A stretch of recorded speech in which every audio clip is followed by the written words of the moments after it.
Hello and welcome to another episode of Entrepreneur TV. And this is where our business is all about your business.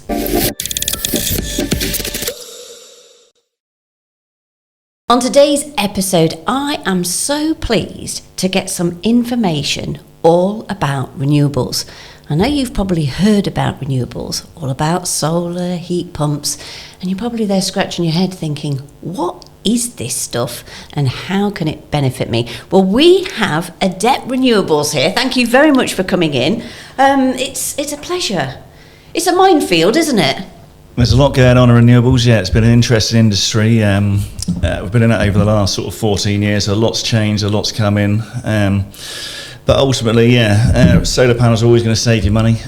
You can't really go wrong with them, sort of thing. So, I mean, just going back to how you started the business, what were the origins? What was your background, and how did you start? So I've been an electrician by trade most of my life. It was around 2010, I think it was. I was out of work as an electrician. I'd actually taken a job multi-drop driving at the time. I was still looking for work as an electrician. I went to an interview and the guy said to me, "Have you done any driving of vans?" And I said, "Funny enough, that's all I've done for the last 3 months." And he said, "Okay, great." And then all of a sudden, I was driving all over the country installing solar panels for this company. That happened for the next 7 years. And then they unfortunately went bust. Actually, interesting story, I got married in Las Vegas. While I was out there getting married in Las Vegas, the company I worked for the last 7 years had gone bust. So I came back from Las Vegas, no savings and a maxed out credit card, and no job. So at that point I thought, right, what have I got to do here? So I balance transferred my credit card and started the business I have today. That was brave. So yeah, it was a bit of a rags to riches, as it were, there sort of thing. But it was definitely a boot off the cliff, as it were. But yeah, it was definitely well worth doing, and it's gone from strength to strength. It's got bigger and bigger sort of thing as well. And I think customer service, that's what I saw over the years as well. I used to subcontract a lot of companies, a lot of sort of big salesy companies, whereas obviously I'm an installer. And a lot of the sort of the problems you found were with the sort of the salesy companies that don't know what they're selling, don't know what they're doing, sort of things. That's why we try and stand out from a crowd and make it a lot more smooth. And you sort of stick to the Dorset region, don't you, in particular? Is there any sort of area that you want to maybe expand a bit further? Well, we do Dorset, Wiltshire and Hampshire. Traditionally, we have gone nationwide. We still do go nationwide for bigger projects. But yeah, we're trying to rein it in now to stay in that area. It'd be nice if we lived in Oxford, because then you have a much bigger bubble of an area to cover. But yeah, Dorset, Wiltshire and Hampshire seems to be good for us as well. But I mean, who knows what the next 20 years hold, I was just about to say, when you are as... you had that energy and that passion to start up with, using your credit card to what you've built up now. I mean, you must be proud of yourself for what you've achieved as far as being a business and a startup. Yeah, we've done quite well. Like I said, I think it's one of those sink or swim things. And here we are sort of, I think I keep thinking it's 5 years, but I think it's nearly 7 years now since 2017, isn't it? So, but yeah, we've done well. We've got quite a few members of staff now, quite a lot of vehicles on the road and everything. So, it's getting better and better sort of thing. So, and awards and recognitions. I mean, they don't come easy, and you've done it. We've won the Energy Efficiency Awards. Obviously, we've got all our accreditations as well. We've got pieces of paper coming out my ears, I say now. We've got all the MCS accreditation. Obviously, any solar installer should have MCS. You're going to have your insurance-backed guarantee, so all your work is governed by insurance-backed guarantee as well. So, if we cause any catastrophic damage to your house, God forbid, and we were unwilling to fix it, or even if we'd gone bust during an installation process, so as soon as you pay a deposit, it's paid into an insurance-backed guarantee. So if we went bust after you paid your deposit, the insurance-backed guarantee would complete the job for you. So it's basically giving people some peace of mind with choosing you as a company, because this is something I want to touch on. We have got social media now. We have got all this in front of us, bombarding us with come to this solar company, we can do this. But out there, There are the old rogue traders, aren't there? Yeah, it's a bit of a minefield, and a lot of people have jumped on the bandwagon, I think, as well. I think last year, when the price of electricity was nearly 40p a unit, every man and his dog suddenly decided they're either a solar panel installer or a solar panel wholesaler. So, which is great for wholesalers because there's a lot of equipment available now, but obviously there's quite a few people who just sort of jumped on the bandwagon. I think now I find that it's not quite as easy as they thought it was going to be to make a quick buck. And also the price of electricity going down as well, obviously went from 40p down to 20, and then I think people start thinking, oh, actually, no, it's no good. But then now obviously it's creeping back up to sort of 26p again, and people realise it's not going to stay at 20p forever, as it's saying. And I think that's the thing, isn't it? Because, prices are always going to fluctuate. So where you can do something yourself to actually help with your own energy, that's going to be for the best, isn't it? Oh, yeah, the more independent you can be, the better, yeah. But is there any trends at the minute? What do you think is the trend in the whole renewables thing for people that are at the minute? Mainly it's battery storage and solar panels. I think that's the most sort of popular thing to go for. A lot of people are a bit dubious about battery storage still, but that's going to save you another sort of 40% on your over your 20-year period. As well, you can do buying and selling from the grid with the battery storage. So you get these tariffs like Octopus Agile, where the price fluctuates every half an hour. So you can just set up, you go in your app, you say, okay, the price goes above 25 pence a unit, sell the power for my battery, or if it goes below 5p, charge my batteries. And then you're making additional savings on top of everything else you get anyway. Do you think that's the thing, though, with renewables at the minute, is that people are more excited, I think, by the money than the climate part of it? Do you think like, because of the cost of living, the money side of it is like the lure? I think that is a big thing. I mean, obviously, going green is a bonus as well, isn't it? But obviously, the payback and return on investment sort of 5 to 7 years for a domestic and 3 to 5 for a commercial sort of thing. So it's appealing numbers for anyone, I think, isn't it? And like I say, obviously you've got the ad, especially for business and stuff as well. Everyone wants to tick the green box at the moment for business. So especially for businesses, it does both. It saves them money and helps them go green as well. So I mean, I just want to also just ask, because I mean, people hear all these things like solar panels and how much does it cost and how much can I save. I want you to try and just give me a rough example here in December 2024 of, say, somebody who's got a 3-bed semi. How much would it cost and how much roughly can they save and the returns, etc.? Yeah, so for a 3-bed semi, you're probably looking at wanting a 4 kilowatt system. If you went for a basic 4 kilowatt system, 5 odd kilowatt hours of battery, you're probably looking around about £7,000, which include all your scaffolding, your installation, all the certification, the insurance back guarantees, everything there. And that would have probably about a 6.5 year payback. But that'd be based on solar savings alone. So, like I say, if you use the sort of one of the tariffs like the Octopus Agile, like we discussed, or Agile is a good tariff if you are low usage. So, because obviously you're selling power back to the grid, but also you can do like the old Economy 7 type tariffs, like Octopus Go's one as well. So you can be charging overnight and using that cheap electric in the day from your battery as well. So that really helps in the winter when production's low as well, sort of thing.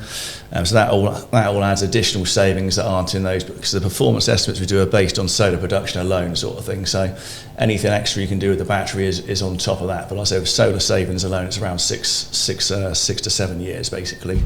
But that's good savings in long term, isn't it? Oh yeah, that's it. You're saving around over £1,000 a year. Generally, most houses will save over £1,000 a year, sort of thing. And that's a lot in this climate, especially for the elderly, wouldn't you think? Oh yeah, especially and also as well, it's more sort of credit card money now as well. So you can sort of pay that back over time as well, can't you? If you haven't got the cash to hand, sort of thing. Whereas years ago, I think when I started in 2010, the systems are costing nearly £40,000 a system.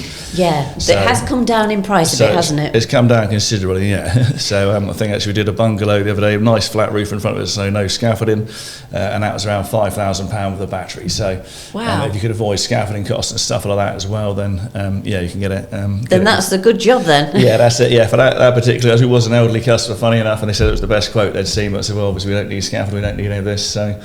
So I'm really happy with it, sort of thing. I just want to touch on a few other things, because you hear all these different technologies, and then people are like, well, I hear these words, but I don't actually know what they are. These podcasts wouldn't be possible without our amazing sponsors. make sure you support them too and check out their website. At Adept Renewables, we're dedicated to delivering tailor-made renewable energy solutions. From solar panel installations to battery storage and energy management systems, we provide innovative services to help you embrace sustainable living and reduce costs.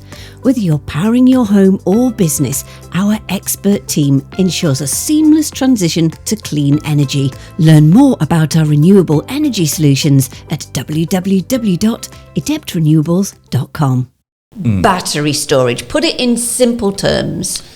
Yeah, so basically with the battery storage, so the main components of your solar system, we've got the solar panels, you've got the inverter, and then you will have either have or not have a battery. So if you've got a battery, the solar system will always try and prioritise your house first. So say for argument's sake, your house is using 500 watts and you're producing 1 kilowatt from your solar panels. So 500 of those watts would go into your house, and then if your battery is empty, the other 500 watts will be charging your battery. Okay, so the other benefit of having a battery store is if you had, if you were only producing 500 watts, but you've charged your battery up is say 50%, and then you turn on a big, if you're only producing 500 watts from the solar, your battery's at 50% for argument's sake, you turn on a big load in the house like your washing machine, your tumble dryer, something like that, so you suddenly start needing 2 kilowatts. Even though you're only producing 500 watts from the solar, your batteries can then ramp up to discharge the 2 kilowatts. And likewise, obviously, your solar production is constantly varying. So even like a little cloud comes over and you go from producing 2 kilowatts down to producing 1,500. So if your house is using a large load, and the batteries can be ramping up to adjust when the solar comes down, they can be going back up again. That's clever. To satisfy the load of the house, yeah. Yes, it's really smart bits of kit, I think, now. Yeah. Is it becoming more popular, do you think? Oh yeah, pretty much. Every domestic customer these days will generally have battery storage, just because it adds another sort of 40% of savings on top, and all the additional charging, overnight charging and stuff like that you can do as well. So commercial installations not so much, and commercial because they tend to be busy sort of buildings, factories and stuff in the daytime. You tend to be using all the power you're producing.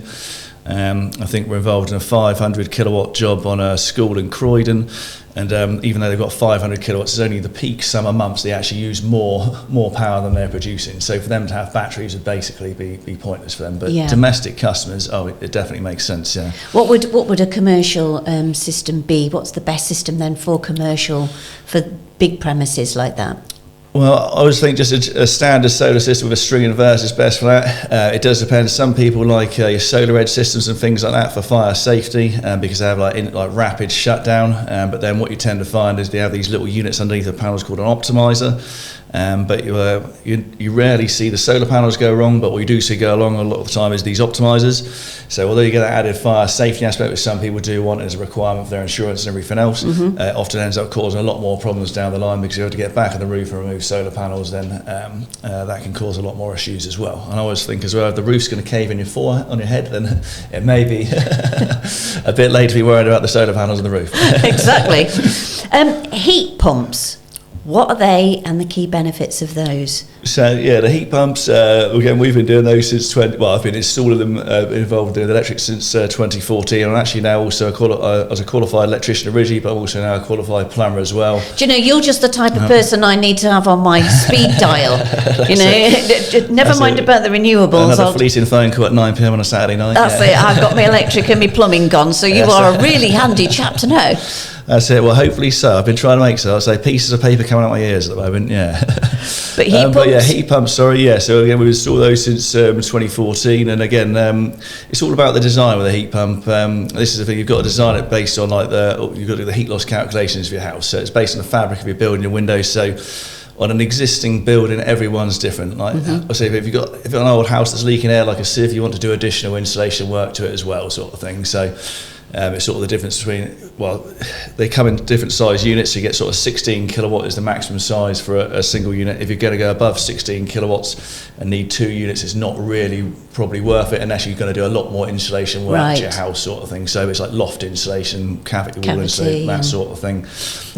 But yeah, that's the thing as well. You sometimes say this to customers, you say, okay, you need to do this extra installation work, and they go, oh, no, I'm going to find another company who come and slap one in, not have done the calculations, and then they'll ring you up sort of through it, like, oh, I had it installed by someone else and now it's not working, or it's cost me a fortune of electricity. You say, well, did you do all that installation work we talked about? And also other people come in, they don't design, or you don't design it right. We see a lot of it's about the flow rate with a heat pump as well.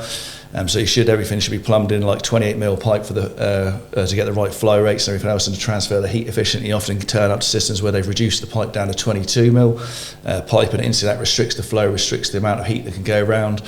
And we were recently quoted for a job, and British Gas had actually quoted against us. We're in a quote against them sort of thing, and they'd quoted to repipe the customer's entire house in 28 mil because it was the difference between using a 12 kilowatt unit and an 8 kilowatt unit. Wow, and there's a big difference there. Yeah, great, but obviously it's the upheaval of an existing house repiping it in 28 mil, which is quite a large pipe sort of thing. So in the end, the customer, we looked at the cost offsets of it, and then in the end, the customer went to us and said, "I'll have a 12 kilowatt instead," but it still worked perfectly fine. But like I said, obviously that's the difference, just to sort of emphasise the difference in pipe sizes and flow rates and everything else. But generally, the better flow rate you can have, the less power you're going to use to consume as well. And the other thing, they're a different sort of system as well. So whereas you're used to sort of turning your heating on and having that sort of your radiators get red hot for sort of a couple of hours, you're better off having the heat pump will be running at sort of between 30 and 40 degrees. So they never really feel really hot, the radiator sort of thing. No. You've always got like an ambient temperature, so the house is always like 19, 20 degrees sort of thing.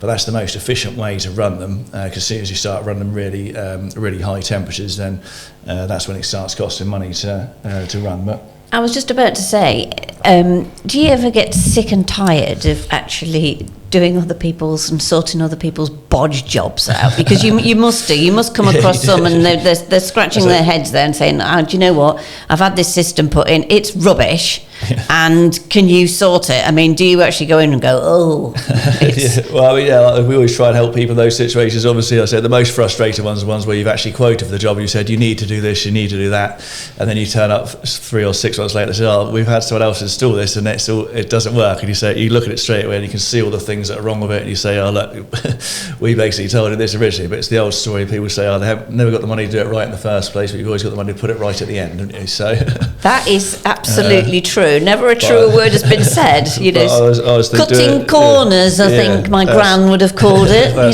Corner cutting. What? But I always feel like do it once, do it right is what I always think. Is there a better thing to do? But do you see the future trends coming up, and do they sort of excite you? What sort of is exciting in the renewables world? Because we've talked about these certain things, but it's anything like you're keeping your eye on, thinking, oh. Yeah, I quite like the look of hydrogen at the moment. I think hydrogen can become good. I believe there was, I know it's in a lot of vehicles now. They've had a few production cars around for the last few years. I think you've got the Hyundai Nexus and the Toyota Mirror, I think it is. So they're actually cars you can buy today in the UK, but I think we've only got about 13 or 14 fueling stations at the moment. But for battery storage and for solar, they were producing these in Australia. I believe they're meant to be starting producing in Australia. Basically put like an external battery outside, connect up to a water supply, and then your solar heat treats the water, turns it into a big hydrogen battery outside your house. I thought that sounded quite exciting, but nothing's come to market as yet. But yeah, I think hydrogen looks interesting.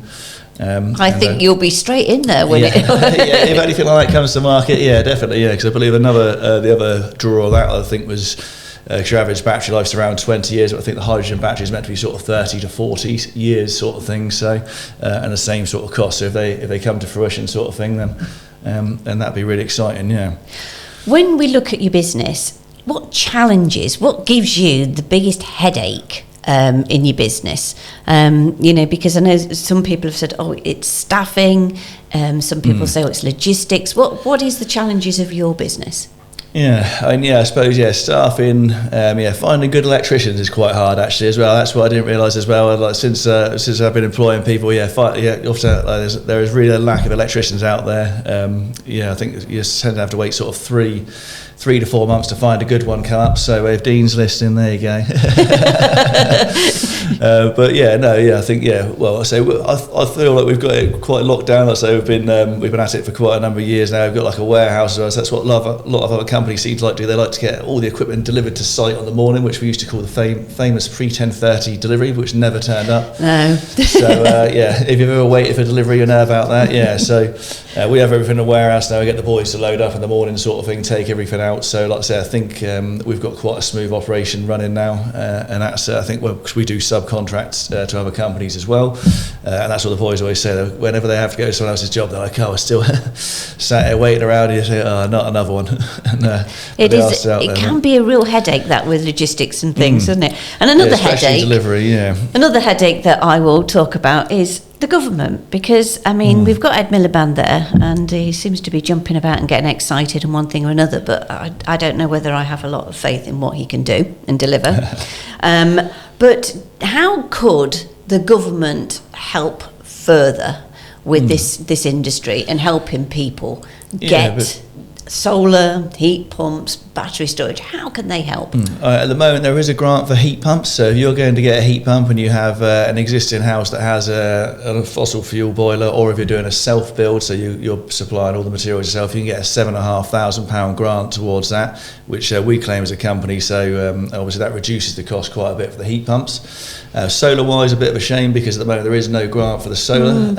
But obviously the solar is the sort of most beneficial to everyone, I think. You're producing more power, you're reducing strain on the grid and everything else. And it'd be nice to see a similar sort of grant implemented for the solar, because like I say, I think that's the more beneficial for the end user customer. Like I say, the heat pumps, obviously you get your 3 units of heat per 1 unit of electricity, but obviously gas at the moment is a third of the price, so you can't really say the heat pump's going to save you a huge amount of money, whereas the solar panels are saving people money and helping them out in all sorts of ways, I think, really. But and with regards to climate, because I know that people, when I speak to them about doing solar and renewables or whatever, and the big excitement seems to be the money and the cost savings rather than the climate. But there are advantages with the climate, isn't there? Yeah, I think, definitely, yeah. So, like I say, again, it's stopping you. I think in the summer now they turn off the coal power stations, don't they? So when you can say that you're not churning any smoke out into the atmosphere, that's got to be a good thing, isn't it? I mean, even though I know everyone slates China as well, but I think they've got one of the biggest solar programs out. They fill all their lakes with it and everything else, don't they, as well? So, I mean, it is definitely making a difference. I know there needs to be a lot more of it to make a substantial difference, but I mean, it's like anything, small changes make a big difference, isn't it? So I think the more that I think they maybe could try dealing with, like, they've got these council house projects and things, I think that they could really start to put it on there and, practice what they preach, basically. Yeah, that's it.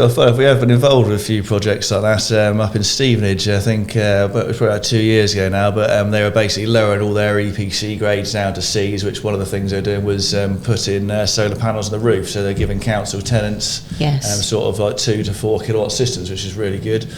And that was all based off a council-backed scheme sort of thing. So I mean, but yeah, obviously new builds and stuff as well. That's the weird thing where we are based in Bournemouth.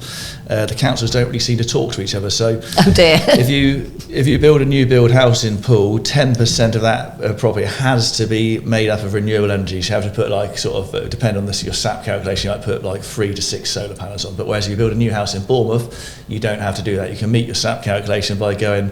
By installing more insulation or putting really light bulbs in, something like that. Yeah, so I think that would be nice to see that unified across the councils and like I say, make it regulatory mandatory. Make it mandatory. Yeah, thank you. Yeah, make it mandatory that you've got to install renewables. That'd be good as well, I think. And because I mean that's the other thing. People say, if you see a new house, I say, all those houses have only got 3 solar panels on. But then if you've got 100 solar panels and it's 70 odd kilowatts, again, it's easing pressure on the grid and everything else, isn't it? So it's all these things that are helping, even if it doesn't look like it is helping. It's all contributing, sort of thing. Yeah, I must admit we've got around about 800 new builds coming up near ours, and not one dot of solar. Oh, was it?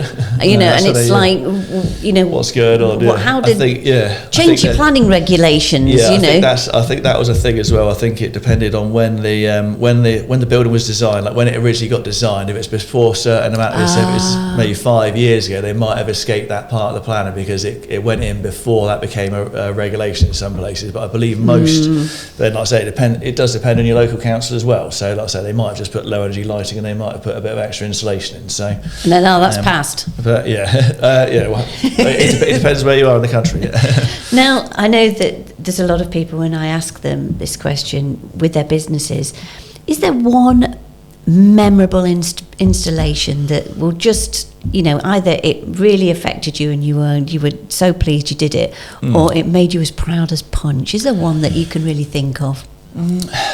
There's been quite a lot of, like I said, I've been doing it since 2010. There's been a lot of jobs over the years. I suppose just recently, if I was going to put my finger on one, we've just done a sort of community centre for disabled kids. It's like a brand new building down in Tumbledown Farm in Weymouth. So it's just finishing completion now. But yeah, it's basically a place where they go and they sort of meet up and they can do like cooking and stuff like that. So that'd be quite a nice one to mention, I think. Yeah, but yeah, interesting roof as well. That was a concrete fibre roof sort of thing. So an interesting one to fix it. It's all a brand new building, but yeah, really interesting air to air conditioning in that as well, sort of thing. And yeah, it's an interesting job, and yeah, like I said, it's a nice one to be involved with, part of the community as well. So, what do you see your next 25 years like in this industry? Well, hopefully I'm still here in 25 years. I'm sure you will be. I'm sure you will. Yeah, hopefully, like I say, onwards and upwards. Like I say, we seem to be continuing to grow at the moment. So yeah, that's what I keep saying to everyone. If I can ever work out how to do this job from a beach in Brazil, I'll be there living the dream, won't I? So. Well, yes, I couldn't. I'd be with you there. Well, maybe not personally, but you know what I'm saying. I'd be somewhere, but yeah, no, yeah, I'd like to think. Well, I'd like to think we keep expanding. Like I say, we've got a big warehouse now. We've got a big warehouse. We've got a warehouse. We've got sort of like 4 or 5 blokes work for us. So I'd like to keep expanding that. But I say, looks if things continue as they are, then it will continue to grow. So. And my final question. I love a fun one at the end. And this one, I think I can basically say to ask you and get an honest answer. But what drives you to get up of a morning? Is it paying the bills? A lot of it is paying. A lot of it is survival. No, I mean, I enjoy meeting all the customers, and every day is a challenging day. Like I say, you've always got something new to look at. So yeah, I just enjoy the challenge, and enjoy the challenge and staying on top of everything. There's a lot of work to do in the industry as well. Like I say, the logistics side of everything is hard to manage. So. I've got quite a lot of people to organise and manage, so yeah, it's keeping the ball rolling. That's what I tell the boys. We've got to keep them all painfully employed. So I was going to say, yeah, what would get me up in the morning is called the tax man. I think that's basically who it is. Yeah, the less said about him, the better, isn't it? I think. Yeah. Well, that is what we used to. Nobody liked Richie Sunak. We used to call him Scrap the VAT Sunak because obviously he made all the VAT 0%, hasn't he? So Scrap the VAT Sunak. Yeah. So he has done us a favour in that way. Yeah, so that's it. All domestic customers, all 0% VAT. So yeah, but well, that's a good reason to get up in the morning, then, isn't it? Yeah, well, that is a good thing as well, because obviously you do get that's another good thing about being in this sort of industry is you get those VAT returns as well, which is good. So and obviously you can offer people lower prices to start off with. So and that would be good for commercial in particular, wouldn't it? Yeah, commercial it's not so for domestic, unfortunately. Yeah, but obviously honestly, commercial people tend not to see the VAT because they're in the VAT thing anyway. So. So that's a bit of a shame, but yeah, no, all domestic customers 0% VAT sort of thing. So it's heat pumps and solar, so and also battery storage now as well, because that's what wasn't in for a while was the retrofitting of battery storage. So if you bought a solar system today and thought, I'll have one battery, and then a year down the line you thought, I'll have another one, you then have to pay 20% of that extra battery. But now you can get the extra battery at 0% VAT down the line as well, which is good. So well, we like that. Yeah, so that's it. Yeah, all little wins, aren't they? All little wins. Yeah. Well, thank you so much for coming in. It's been really interesting, and I certainly know that if anybody is looking for any of this information, your website is fantastic. It's got a lot of details, and if you're down that way, down south there, don't be afraid to give Adept Renewables a call, because I am sure you will be able to give people so much help and advice. Thank you so much for coming in. Thank you so much. Yeah, pleasure. Yeah, lovely.